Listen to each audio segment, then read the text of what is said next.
Well, welcome to our West Plains Chamber Mayor's Zoom call.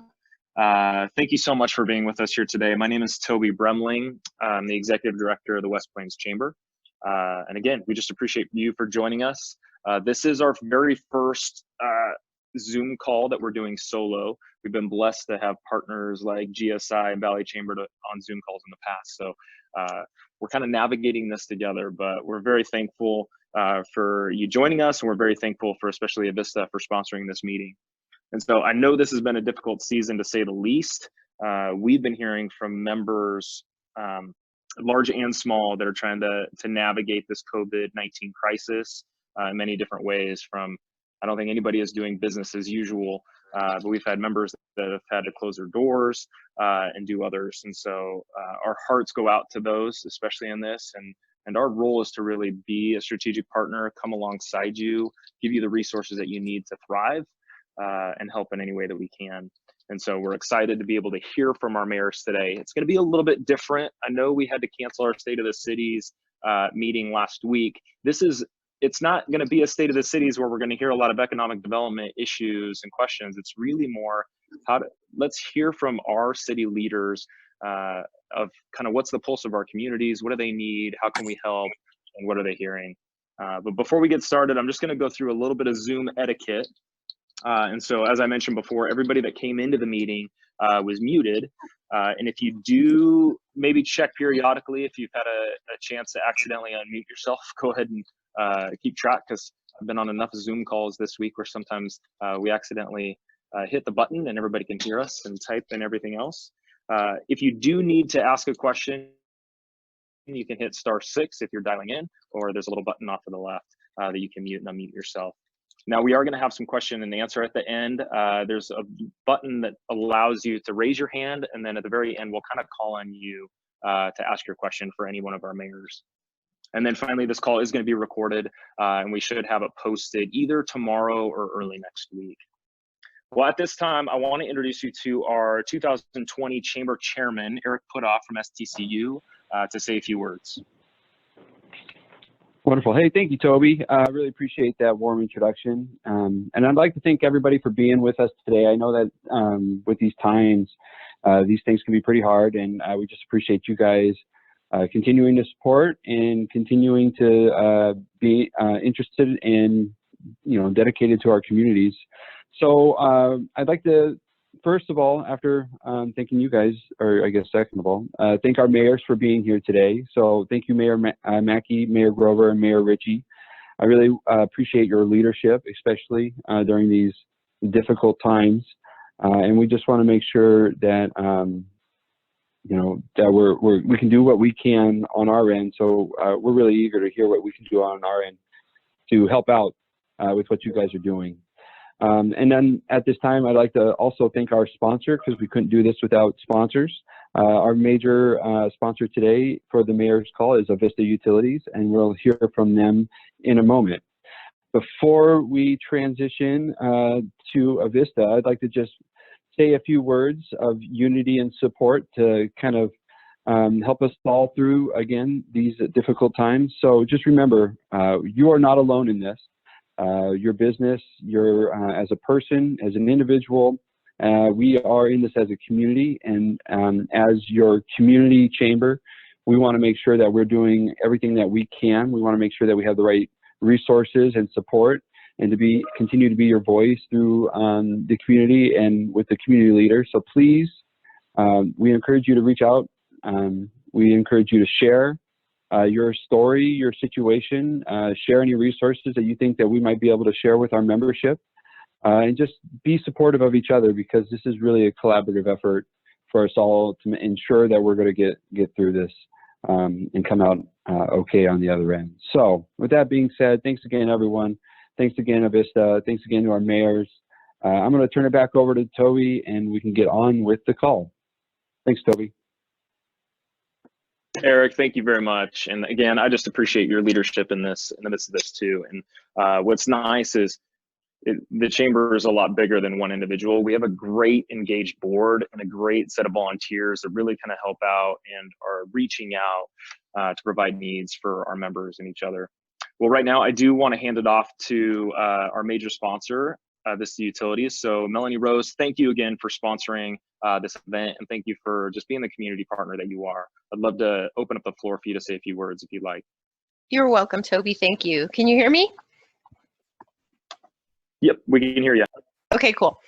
So yeah, so we were really looking forward to sponsoring the State of the Cities. That of course didn't happen last week. So it's a great opportunity to be able to support this call today and the cities of the West Plains as we work together to respond to the coronavirus. Avista is a proud member of the West Plains Chamber, and we're committed to providing reliable, affordable electricity and gas to our customers on the West Plains. I'm personally in week 3 of working from home, doing my best to monitor everything that's going on and stay connected. Avista, we have a pandemic response plan, and we are in the critical stage, which means there's about 1,300 Avista employees that are working from home. And taking critical measures to protect our employees and the essential services we provide so that we can keep the lights on and the gas flowing. Just earlier this week, the Avista Foundation announced some grants coming out to help the various nonprofit groups deal with COVID. So about $184,000 worth of money, and $50,000 of that is going to the Innovia COVID-19 Community Response Fund, which is a really exciting opportunity. I encourage everyone to check the Innovia website. I think the grant application process starts tomorrow. We're also plugged into the county's Emergency Coordination Center, ECC, and some of the work groups, including the Business Economic Recovery Group. So there's a lot going on, and if I can help anyone in any way, please reach out to me. Thanks again, Toby, for putting this call together. It's a pleasure to be here, and I'm really excited to hear what the mayors have to say. Thanks. Thank you very much, Melanie. We really appreciate it. And again, just especially your support of our community through the Innovia Foundation and some of those grants. It's been nice to hear some of that news, those celebrations in the midst of kind of a crazy couple weeks. Well, right now, before we hand it off to our mayors, we did hear there's a lot been going on at the federal level. And so I got a call late last night that Cathy McMorris Rodgers, our Congresswoman, was going to be on the line. So Miss Cathy, if you are on the line, go ahead and unmute yourself. We'd love to hand the floor over to you just to give us a quick update, give us an encouragement from the federal level, if you can. Absolutely. Thank you, Toby, and appreciate all the words that have been shared this morning already about us being in this together. I'm looking forward to hearing what the mayors have to say, and just thank you everyone for your commitment to our community. A big thank you to all of our first responders, our healthcare workers, our truck drivers, grocery store clerks, everyone who's been doing their part in this response effort. And I know that it is not business as usual. This is unprecedented times. I have been reminded every day of American ingenuity and creativity when it comes to solving problems, whether it's residents at Cheney Care Community Center that are sewing masks, or a 3D printer. He's a hobbyist up in Newport, Washington, who yesterday told me he's figured out how to make face masks, the shield frames and masks for hospitals that we so desperately need right now. The many people that are involved in community blood drives. It's just great to see us rallying around each other, especially when we're social distancing. You know, it's not the usual, because it's so difficult to come together with our families and in our churches and in our community.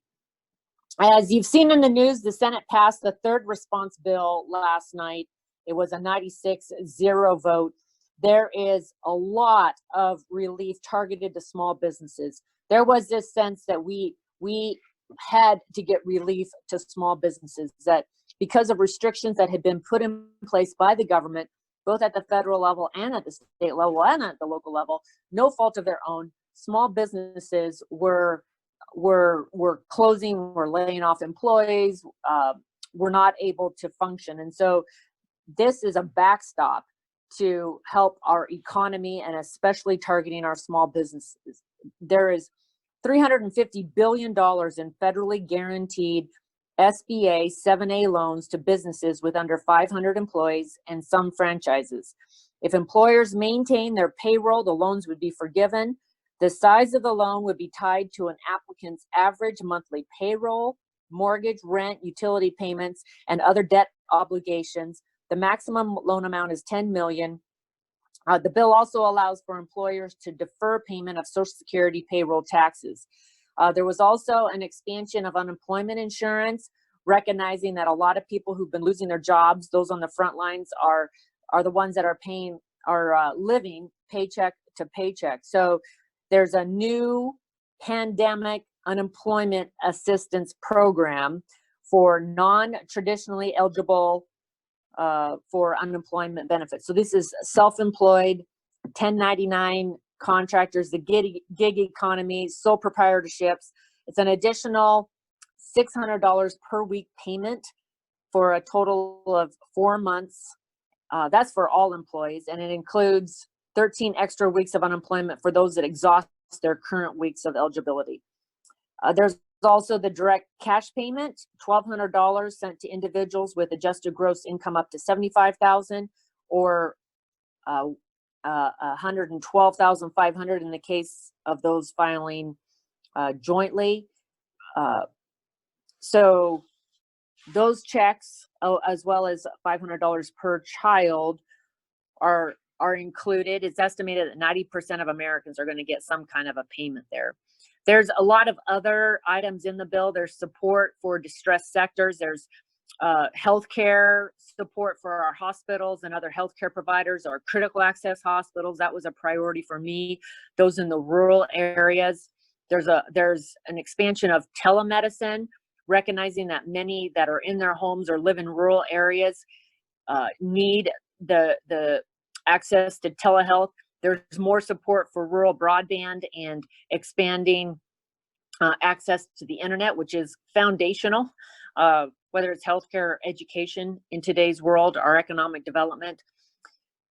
I don't think I'll go into all of these details, other than to say I've really been heartened by the coordination at all levels. I've been on near daily calls with the governor and the delegation at the state level to make sure that we are pulling in the same direction, identifying what the needs are and going to work to meet those needs. I've been on near daily calls with my colleagues in the House, members of the House, administration folks, with Secretary Mnuchin, with Larry Kudlow, with others that are involved in really combating this public health crisis that has turned into an economic crisis. And it is ongoing. You know, it's not just a single event. We are managing a process, not just an event. So I wanted just to be able to join you today. I am here to help answer questions, to help connect you to those that can help. In some cases, we can help directly, and I want to be a part of the solution, helping you both individually and in your business and for our community. So reach out if you need anything, and I'll look forward to hearing what the mayors have to say. Thank you. Congresswoman Cathy McMorris Rodgers, thank you so much. We appreciate your support and just kind of championing Eastern Washington on our behalf. And I know that stimulus package at the Senate was big news and kind of urgent news. I think we also have Alex Scott from Senator Maria Cantwell's office and John Colton from Senator Patty Murray's office. Do you want to just chime in and offer any feedback from the stimulus package?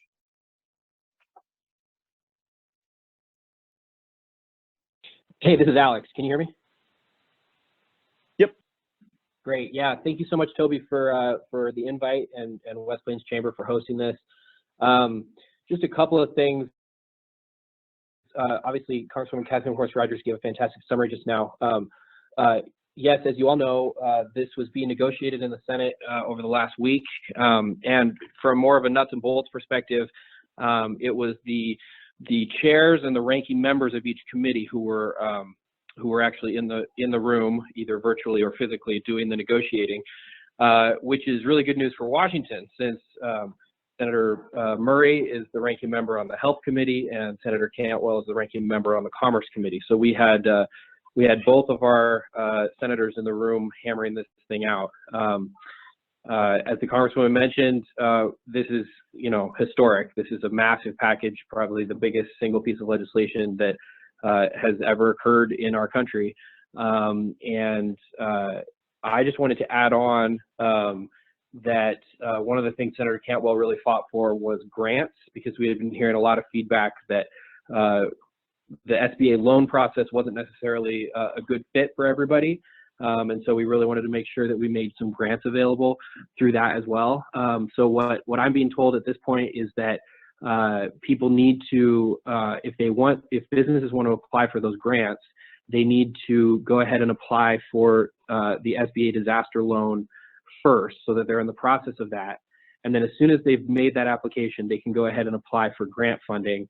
And if they're successful in receiving that grant funding, they wouldn't have to pay it back. It would be a free grant, even if they get denied the SBA disaster loan. So what our office is hearing is that everybody just needs to be going ahead and getting in those lines, getting those applications in, whether it's a small business going through the SBA process, or even on an individual level. Make sure that you're getting your taxes filed as early as possible, as that is likely to help you get your individual check sooner. And then the other thing that I wanted to mention is, since this is such a historic package and such a big package, I just want to remind everybody to bear with the agencies that are going to be tasked with distributing these funds, allocating them, and making this all work. Please stay in touch with our office, with the rest of your federal delegation. If you have questions and if you're encountering problems, feel free to reach out to me. My email is alex, ALEX, _Scott, SCOTT, @cantwell.senate.gov. And I'm here as a resource for you out of the Spokane office to answer questions and try to help folks navigate all of these processes. But yes, a very historic package. I anticipate that the Senate will be back within the next month with a fourth package that we'll start hammering out, because there's a lot more that still needs to be done. But definitely stay tuned for more and let us know how we can continue to help. Scott, thank you so much for that. And I think John Colton is, I think he was trying to get in on the call and wasn't able to, but no, we applaud your work on that. Well, right now, again, we want to introduce you to our mayors, and just to kind of give you a glimpse of kind of what our call is going to be, we've kind of asked them to, again, give us a pulse of where their communities are at, and again, really kind of how can we come alongside them in really this crisis. And I know many of them have been on emergency response calls and are on committees, and so we really appreciate all that you're doing. And so right now, I'd love to introduce you to Mayor Shirley Maike from Medical Lake.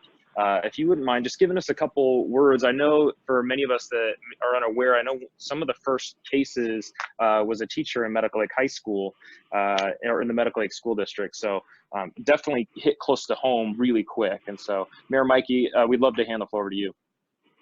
Thanks, Toby. Thanks for everybody joining the call today. The City of Medical Lake's municipal buildings have been closed to the public since March 16th. All staff are considered essential, and at this point they are all working in their city location, and we're maintaining physical distancing. We're in the process of identifying day-to-day operations that perhaps can be accomplished on alternate schedules, so that staff don't necessarily have to leave the building every day, for example, to go to the post office or the bank. Can that occur once a week, twice a week, that type of thing? We're also analyzing what work can be accomplished at home if we need to close any of our buildings. Park reservations are on hold. It's interesting that we heard today that the fishing season has been canceled.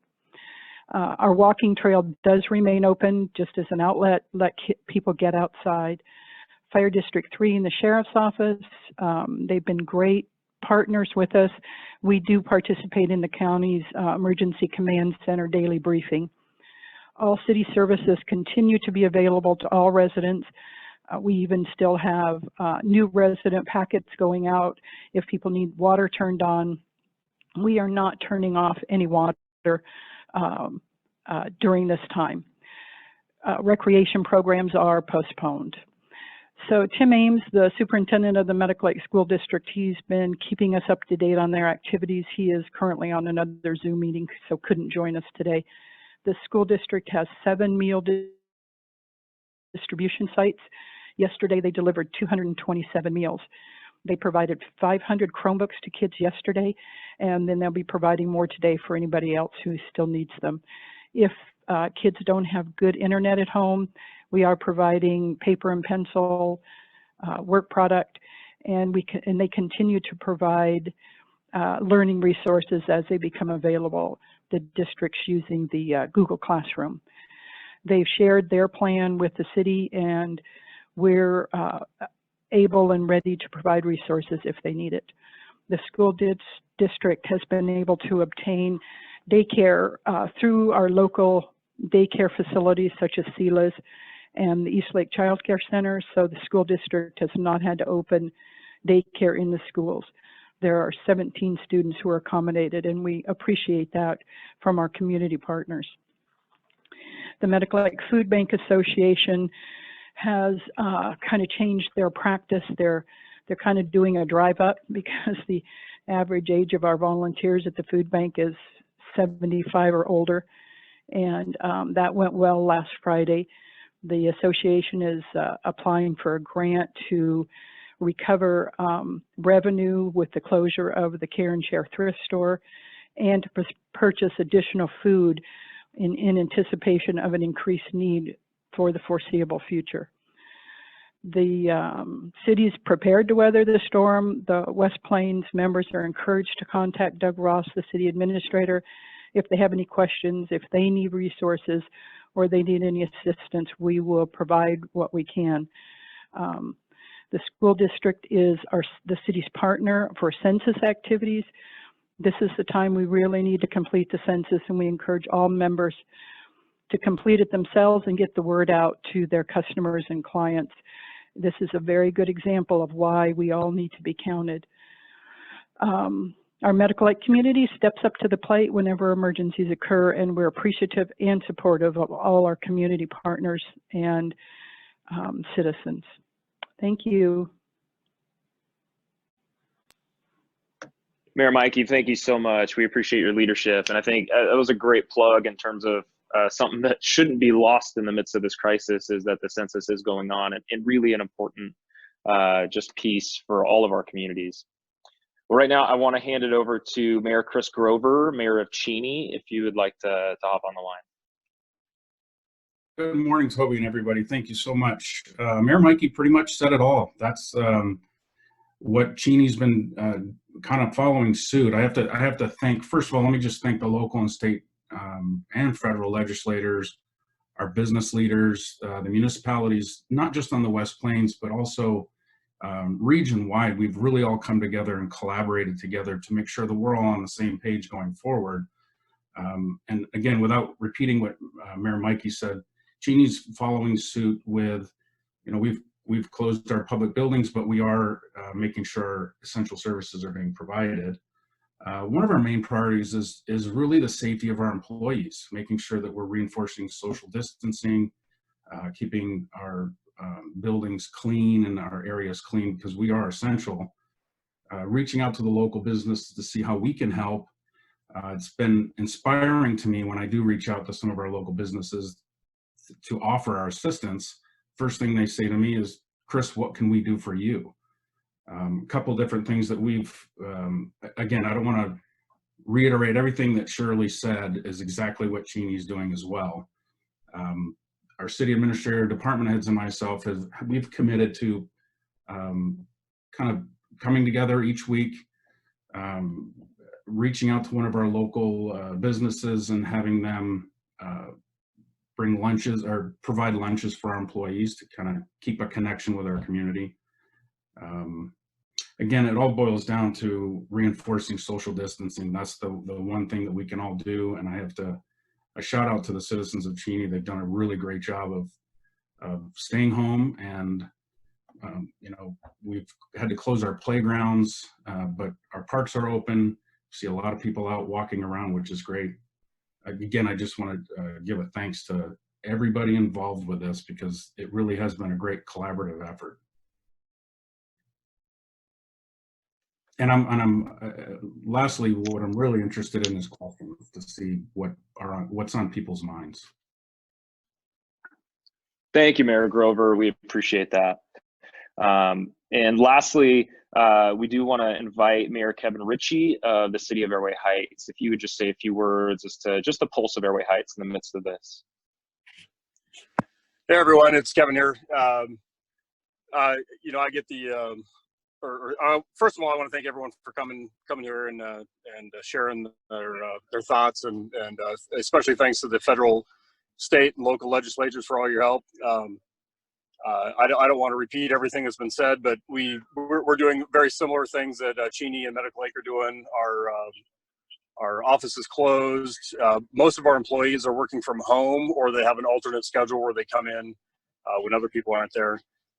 So everything's still open, you know, as far as city services go. And Cheney School District's been great with getting kids lunches and breakfast. I was just at the lunch distribution center about an hour ago, and over by the Basalt Ridge Apartments, and I think they served about 130 kids. So that's encouraging. And then they have another distribution site over here as well.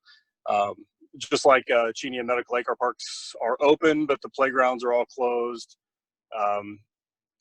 The business seems to be going pretty well. I go in, and my wife and I try to order out once a day at least, and I go in and talk to them, and they're staying busy, and I think we're all just kind of prepared to weather the storm. Police and fire services are actually doing pretty well because the casinos are both closed, and so their call load's has gone down quite a bit. And I check in with them pretty much every day to see if they need anything, and they've been doing well so far. So just thanks to everybody. The community has been great, and I think we're going to get through this. I just like Mayor Grover, I'm kind of curious to hear what everyone's thoughts are, and what people are, what's on their mind, and what they need. So thank you. Well, Mayor Richey, thank you so much for that as well. Well, right now, as many of you kind of noticed, if you've been on previous Zoom calls, we don't have the chat feature activated, but if you have a question for any one of our mayors, go ahead and just raise your hand. It's like a little button that you can, and then as we kind of see it up on the screen, we'll be able to unmute you and let you ask your question. But while we're kind of gathering those hands, I'll just have one question. Mainly, this is just for all of our mayors. As I mentioned in the very beginning, it was interesting that one of the first 4 cases in Spokane County involved one of our teachers, and one of our teachers from Medical Lake School District. But then also shortly after that, I think a Fairchild Airman was also one of the first few that were positive. Did that change how you acted, or any of the things that you did, or did it change the reaction to any of your residents within your city limits?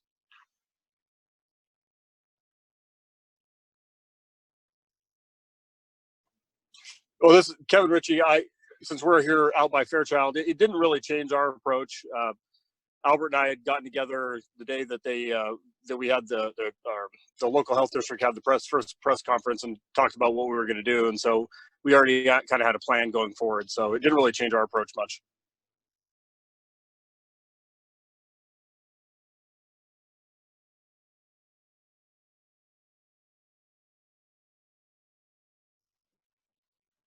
Mayor Maike or Mayor Grover, any thoughts from you, just in terms of just maybe like a pulse of your residents? Did any of them hit kind of a little closer to home?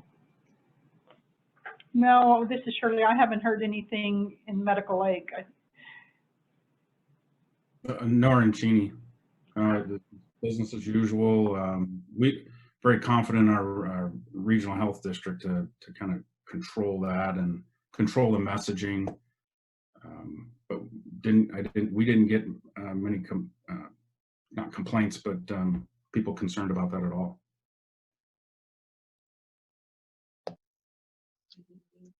All right, I think I see a hand up from Melanie Rose. Go ahead and ask your question. If you want, just go ahead and either *6 or you can just unmute yourself.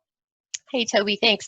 I was curious, Mayor Maike, about the grant from the food bank. Who are they applying to, if you know? They're going to apply through the Inovia Foundation. That's who we got our census grant from. Perfect. So, yeah, so we'll be using hopefully your funds. Yeah, I wanted to thank you for that. I was hoping that's what you were going to say, because there's, I don't know, hundreds of thousands of dollars that are being collected into that fund. So I do encourage everybody who has a need to keep an eye on that Innovia COVID-19 website and look for the application. Like I said, I think it's supposed to be up tomorrow to try to push those dollars out into the community as soon as possible. Thanks. Sure, and with our Care and Share closed, it's been closed for probably 2 weeks now. You know, revenue is just dropping dramatically for the food bank, and our need is increasing, not decreasing. So we're going to apply for that, and hopefully we'll be successful. Well, and I also see Christy Hamby, your hand is raised as well, if you want to ask your question. Thank you. I've been hearing conflicting things about construction and if they're essential. It seemed in the beginning they were deemed as essential. The Home Builders Association put out something yesterday that they will be restricted in this time where we really need more housing. What is the feel from the different city mayors about the construction for new homes and how that will be going? This is Kevin, Airway Heights.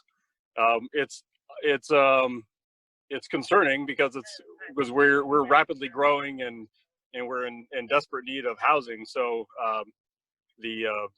having it all shut down is going to be a challenge, and I don't know how we're going to get around that or what we're going to do in response. But hopefully we figure something out, and this doesn't last very long.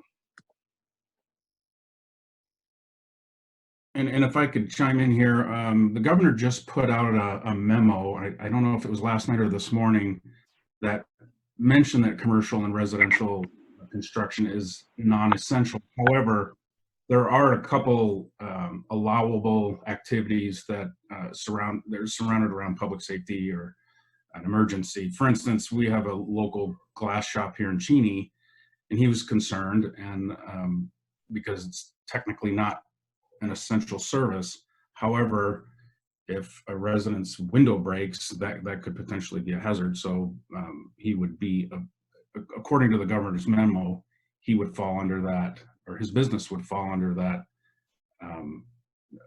allowable activity for fixing that, because it could be a hazard.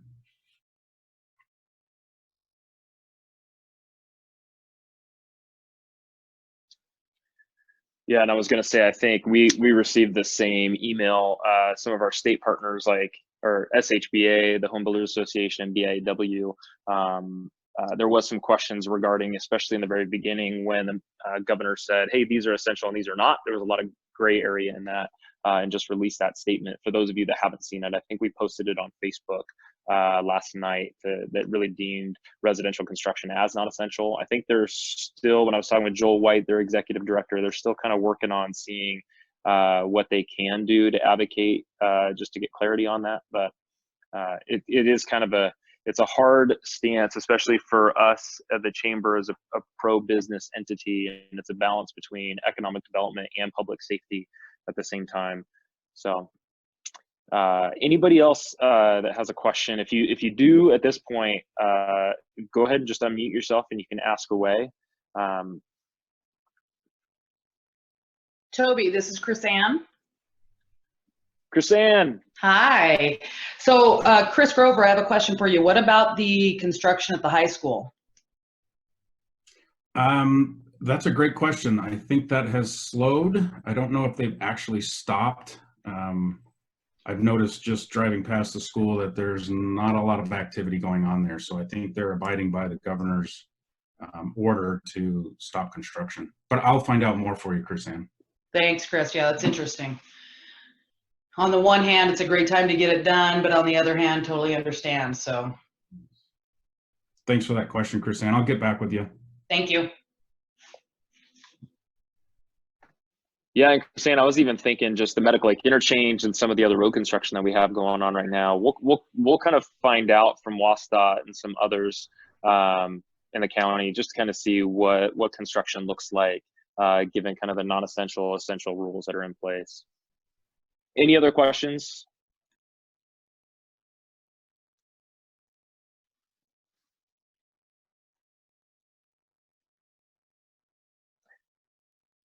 Well, one of the questions that we get quite a bit here at the Chamber is, it just is a good testament to the culture of our community, that the West Plains really is, we're coming alongside each other, and we're not alone in this. We're not isolated. So it's been, I love the collaborative nature.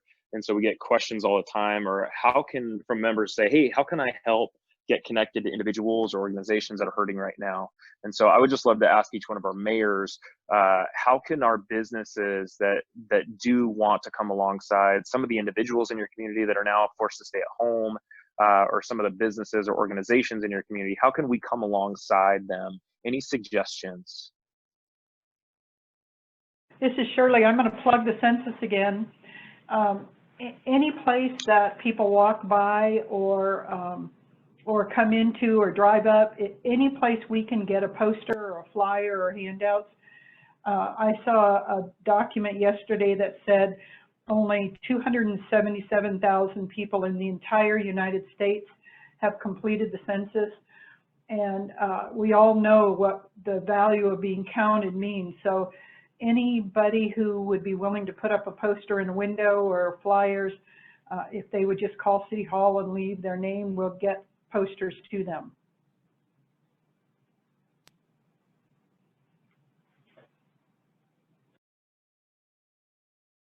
And Toby, if I can just hop in here real quick. So it's difficult these times because you know, the social distancing and keeping people at home. How can people help? And like I mentioned before, a few, you know, the leaders of the city here are committed to reaching out to those businesses that can deliver, that have takeout. And once a week, we're gonna try to, you know, work with the marketplace and Benny's and Mason Jar and Arturo's, and once a week provide lunches or have the local business provide lunches to our employees. Other than that, it's very difficult to, you know, have a bunch of people help, you know, coming to help when we're trying to stay home. You know what I mean? So appreciate the businesses wanting to help.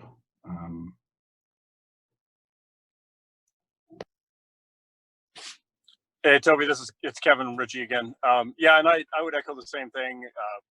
You know, the delivery service that a lot of restaurants are offering is helping. We are trying to reach out to the more vulnerable community who can't get out of their houses to try to see what resources they need. Food delivery is a big one. So those are some things that we're looking at. It's nice to see a lot of the restaurants here have offered a free delivery service, and Grubhub and a couple of other places have waived delivery fees. So those things help. Other than that, just like the like the mayor said, you know, it's hard to come together when you can't come together. So I think just keeping an eye out for your neighbors, and if someone needs something, help them out. Yeah, thank you very much for all three of you in those comments.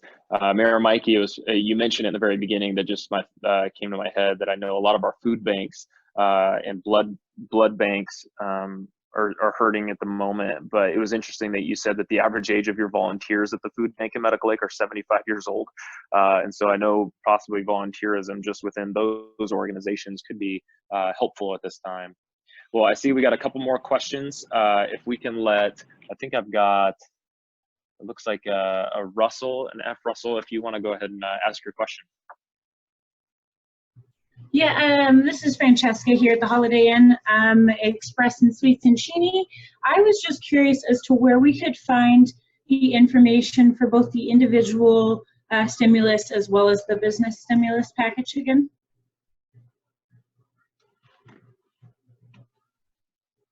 I think that's probably going to be more for us. As we start to gather information from our legislators and some of our state chambers and organizations, we'll make sure we post that on our website and through some of our channels to get that information out to you. Awesome. Thank you. All right. It looks like either Melanie Rose or Christy Hamby, if you have a question.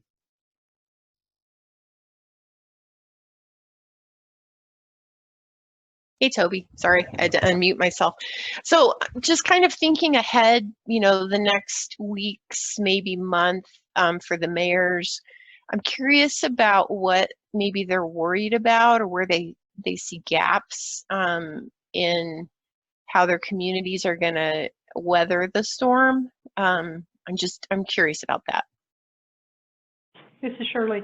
My concern is that people are going to get bored out of their minds at home, and they're going to start getting out and about again, and then we'll be right back into another peak. So how do we address that as a municipality?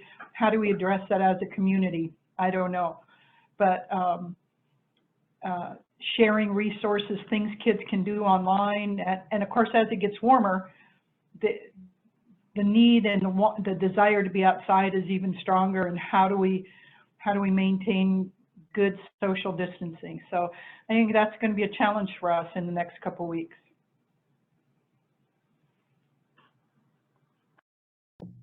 Yeah, I echo what Shirley just said. That's you know, people are going to start getting stir crazy, I believe. So getting people out now, and at least keeping our parks open and our trailways and everything, so people can get out. But and I have to bring this up, but revenues are going to slow down, and that's for small cities like the West Plains cities. That's key. So we're going to have to address that as we go. Yeah, and I would echo the exact same thing. Also, you know, emergency services are going to start taking a hit because, like the mayor pointed out, people are going to get bored, and generally the calls for service for emergency response goes up when that happens. Housing, not being able to build, that's going to, and lack of revenue is going to be a major hit for us, and I'm sure for everyone else. So we're going to have to figure out a way to get around that. We were already looking at some budget shortfalls with our recreation facilities, so we'll have to make some adjustments.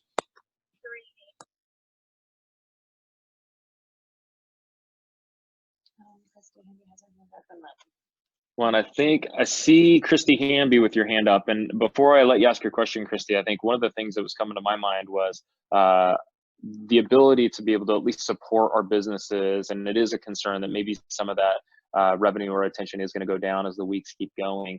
One thing that I would just suggest, that we really are a West Plains community, and there's restaurants in Cheney, Airway Heights, Medical Lake, and in unincorporated county. And so really we have a great list on our website of who is open for takeout. And so if you haven't had a chance to visit Cheney, there's some great restaurants down there, and in Medical Lake as well, and then up in Airway Heights. So Christy, if you want to go ahead and ask your question, go ahead. Thank you, Toby. Mine was more of just a comment on that. I don't know that I can do a whole lot to help, but the best thing that I feel like I can do to help is to keep business as usual going. We are in the middle of buying the Windermere Airway Heights office. We close April 1st, and in this economic time, we could have bailed out. We could have kept it going, and what we're doing is we're going to keep it going and keep investing in our community and in our businesses. And I think if we all continue to do that, that will be the best thing that we can do to help us get out of this crisis sooner. Because if we're all afraid and hold on to every penny that we have, we're not going to be able to get out of it as quickly. And so I think that's the challenge, is how do we survive when some of us have lost jobs or lost staff or whatever. And I think the best way we can do that is to just continue with this business as much as we can, and supporting all of our local restaurants, local businesses, and that's just my thought on all that. Yeah, and this is Kevin Richey with Airway Heights again, and I want to, yeah, that's absolutely correct, and I appreciate you saying that, and I appreciate you guys going forward. That the more you can be normal, I think, is going to help the best. And like I said, getting out and buying food at restaurants and using their delivery services and keeping people employed as best as you can, I think it'll help us return to normal faster.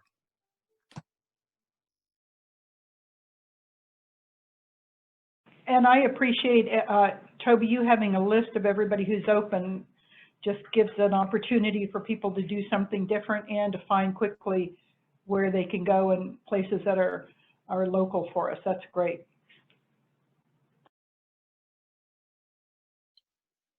Well, and one of the things that we're working on as well is some of our businesses had to close altogether, like our nail salons and hair salons and others. And so we're working with our regional partners like INBA and GSI and Valley Chamber and DSP to really kind of come up with a way to buy either gift certificates at those facilities for future dates, and what can we possibly do with those. So if anybody's interested, really it's kind of make sure we recognize some of those businesses that weren't deemed essential that are forced to close their doors to kind of support through this whole process. So I think we got some time for a couple more questions. I think I see a couple of people unmuted themselves. If you have a question, feel free to ask.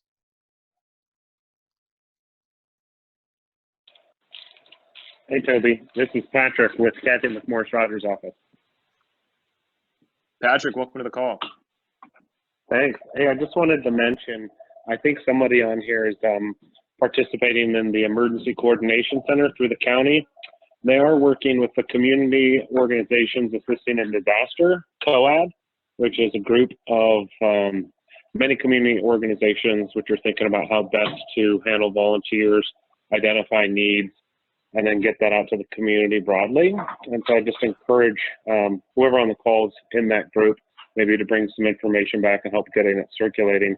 I think Avista was stepping in to help with some of that, some of the coordination and offering some expertise as well. But there's a lot of good stories coming out. I think that group in particular could be a focus point.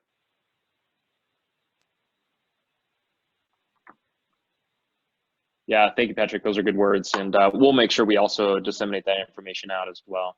All right, one or two more questions.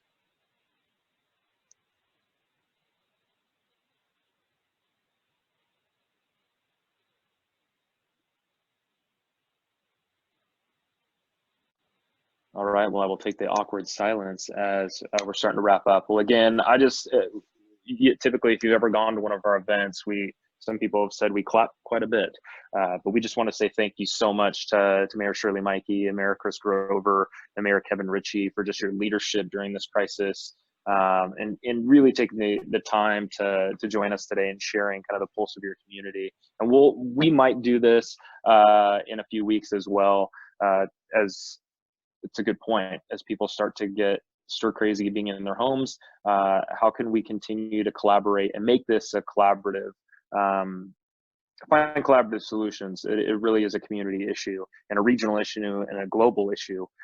Also, thank you for Cathy McMorris Rodgers for all that you've been doing as well, and especially thank you to Melanie Rose and Avista Utilities for sponsoring our call today. So we are going to be, this call is recorded, and as I mentioned, we're going to post it either on our website tomorrow or in the next couple of days, and then we'll keep you updated with information as we get it from either our federal partners or regional partners or state partners, especially around that stimulus package, what kind of money is available. Some of the big questions that we get quite a bit is there does need to be some relief for small business. How do you navigate that? What's the timelines? We've heard of, in our previous calls, we've talked about SBA loans. And we've heard some news that sometimes it takes a long time to get somebody on the phone. You're on hold for quite a bit. I know that they're trying to serve our communities as best they can.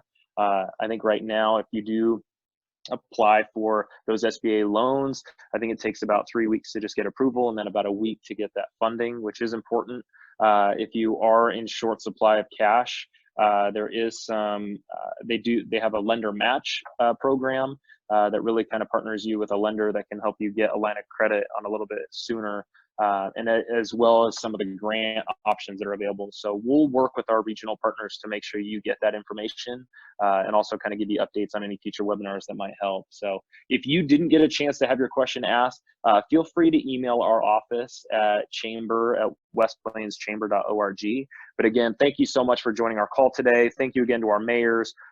Please stay safe this week, and together we'll push through this.